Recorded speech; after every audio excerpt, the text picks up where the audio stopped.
First, let's state the obvious. The Khajiit are cat people, but their forms are as varied as they are exotic. 16 of them there are, one per phase of the moons. Nirn has 2, Maser and Secunda, or to the Khajiit they are known as Jon and Jod, collectively called the Lanterns. Each moon having 4 phases, the full moon, waning, new moon and waxing, means there are 16 possible combinations of phases. The cats are connected to the lunar cycle, that much is certain, but the only explanation of how that came to be comes from their mythology, which we will get to later. For now, let's discuss the so-called Forstocks. The ones most similar to men and mare are the Ohms. At a distance, one may not notice any feline features, but they are there. Pointy ears, longer incisors are the most obvious, but also the grace and movements, speed and dexterity all give them away. Being the most human in form, they often make tattoos on their faces in tribal cat-like patterns to further separate them from men and elves. Some Ohms may even have light, short fur that's barely noticeable. Some might even sport a tail. The Tojai are what comes to mind when hearing cat people. Bipedal but digitigrade, having slim bodies more akin to cheetahs rather than actual cats. Either way, they are fast and light on their feet, and often prefer using their claws and martial arts in combat rather than conventional weaponry. The Sothei are a little bit bigger than Tojai, also have digitigrade legs, but their slightly heavier build makes them more reliant on strength rather than speed. Their fur usually comes in more uniform coloring, and the males often have their hair resembling a lion's mane. The Cathai are the ones who resemble pumas or jaguars. Plantigrade legs, strong and tall bodies make them more adapted to direct combat instead of stealth. The Pamar are the largest and strongest of the bipedal Khajiit, having clearly tiger features. They often become mercenaries, soldiers or bodyguards. Often their looming presence is enough to deter assailants. The Dagi are smaller than others we have mentioned, around half the height of men, being quite similar to lynxes, with the longer ear tips and furry sideburns. They are in their element in forests, the thicker the better. Smaller posture causes them to rely on stealth and magic rather than might.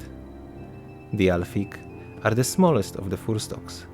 Quadrupedal, they are indistinguishable from regular cats to the outsiders. Despite their form, they are capable of wielding magic, which they often practice as they cannot use conventional weapons. Of course, the size and natural agility makes them excellent scouts, spies, and with their inconspicuous posture, even assassins. They tend not to speak in presence of other races, and petting one is considered disrespectful. Most wear clothes, which is clear giveaway of the cat's intelligence. Senche, on the other hand, are the opposite of Alfik. They are large, but also quadrupedal Forstock. The proportions of their bodies make them more like a gorilla cat, rather than just a large feline. Long and powerful forelimbs make them fierce combatants, while the back limbs are shorter than expected. They grow to a massive size, leveling eyes with men or mare, even when on all fours. Despite their mass, they are fast and nimble and capable of magical feats. With their permission, one may ride on the Sencha, which usually has to be earned, like respect.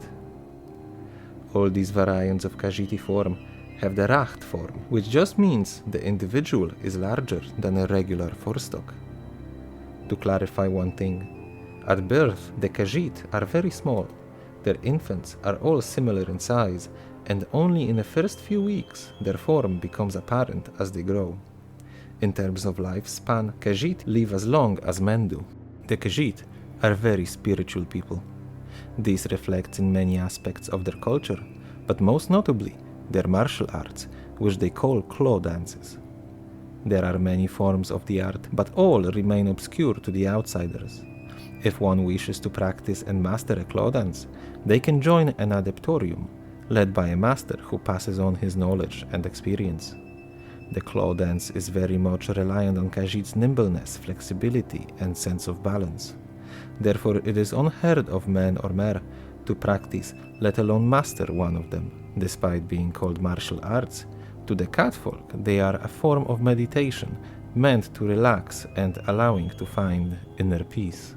But even the food the catfolk prepare and eat holds a spiritual value to them.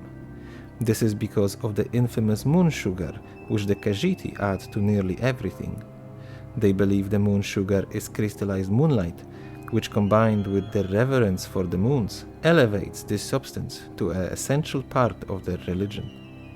The moon sugar cane is cultivated in many parts of elsewhere, but the plant prefers wet and humid environment. The moon sugar, when refined, is used as a spice in nearly every dish. It is therefore advised to not consume any of Khajiit cuisine when venturing through their lands. Be warned, however, when welcomed in a Khajiiti household, you will be greeted with a cake. It is great offense to the host to refuse to eat it, yet only touching your lips with the cake is enough to fulfill the requirements of the tradition. This ceremony is akin to a handshake, showing that participants have no ill intentions and are friends for the time being. The Khajiit cuisine, besides very sweet, is also exotic. They use many spices in their cookings, which are a rarity in other corners of the world, such as turmeric, matcha, or saffron. They enjoy baked goods such as banana bread, fish and meat pies, cookies of all kinds, sugar cloths, which are pastries made from honey, corn flour, and of course, moon sugar. Other desserts include various puddings, sweet rolls, even sweet pasta, but even their meats are served sweet. In the south, the banana bunny hash, and in the north, fried lizards are common meal. Sweet glazed fish beets or curried fish and rice sugared cuttlefish are common in the port cities. The candied mammoth tail most likely comes from neighboring Valenwood. Roasted chicken and roasted Khajiiti, along with corn fritters and glazed vegetables, are also popular among the catfolk. The dish, more unique to elsewhere, is spanakopita, resembles quiche, being made with cheese, spinach, and savory pasty, but also with apples. The elsewhere fondue is melted cheese with herbs and spices, moon sugar included. And let's not forget about stew the Khajiit enjoy, such as honey and date stew, or honey fly bisque. The ever-present moon sugar also permeates into their breweries and distilleries.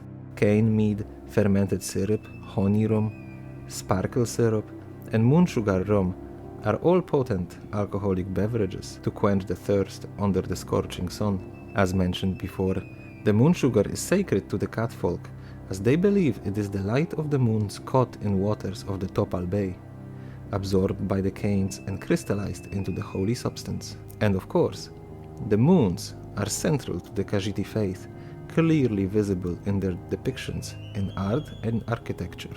The topic of Khajiiti religion is very deep and truly fascinating. There are two main branches of their faith. One, modern, established by Ridtar Ridata, the first main. He introduced political reform in that second era, but also a religious one. His teachings grant power to the main as spiritual leader of the Khajiit, but also has deemed many deities in their pantheon as evil and unclean, resulting in their worship being forbidden and persecuted. The other branch of their religion is as ancient as the Khajiiti themselves, reaching back to Dawn era, and still, to this day, most of the gods are the same as they were thousands of years ago. I will focus on this version of their faith because it ultimately shaped their civilization. But before we can delve into the mystical pantheon of the desert walkers, we need to discuss the concept of the path. To the Khajiit, the path is somewhat like fate or destiny. However, they can stray away from it. The path is a guide leading them through life, a compass by which they live. In their faith, some gods lead them on through the path, assisting them with wisdom, and some will tempt the Khajiit and attempt to divert them from the path. Following the path leads to enlightenment, peace, and clarity. Abandoning it leads to pain, suffering, and misery, and in extreme cases, into the hold of the dreaded Dromatra. The deities acknowledged by Khajiit are divided into 5 groups. Most comprehensive description is included in writings of Amun-Ra, the silent priest. The first group is referred to as the sky spirits. Among them, Azura is the most important and the most venerated of all Khajiiti gods. She is a mother of all Khajiit, their creator and their patron. She is the one to have taken the shapeless beings in the early days of Mondas and gave them their feline shape, as well as binding them to the lunar cycle. She knows the name and fate of all of her children that were, are, and will be. She is the goddess of magic, beauty, and prophecy. She oversees the night, dusk, and dawn. It is said she holds all the keys and guards all the gates, allowing her to manifest on Nirn and interact with mortals, as the moons led her through from the realm of oblivion. It is also from this power that the sun warms the sands for her people, as it is her who tore out Magrus's eye and made it into the life-giving sun. Magrus is the god of sun.